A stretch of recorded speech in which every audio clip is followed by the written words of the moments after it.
నిన్ను గురించి దేవుడు ఉండే ఉద్దేశం నువ్వు ఇంకా తెలియకుండా ఉన్నావు, తెలుసుకోకుండా ఉన్నావు. రాబోయే దినములో దేవుడు నిన్ను విశేషముగా నువ్వు వెళ్ళే ప్రతి చోట్లో, నువ్వు సేవ చేసే ప్రతి స్థలంలో దేవుడు నిన్ను మండించే దీపంగా మార్చబోతున్నాడు. చెప్పండి కదా.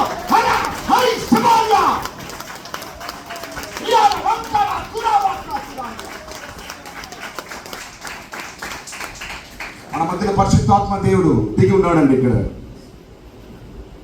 దేవుని యొక్క వెలుగు, దేవుని యొక్క ఆత్మ ఇక్కడ సంచరిస్తున్నది. ప్రతి ఒక్కరి చేతులు పైకెత్తండి ఒక్క నిమిషం.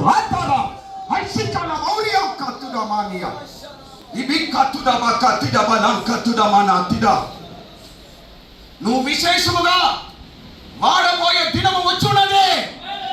నువ్వు విశేషముగా దేవుని యొక్క హస్తములో వాడబోయే ఒక బలమైన ఆయుధముగా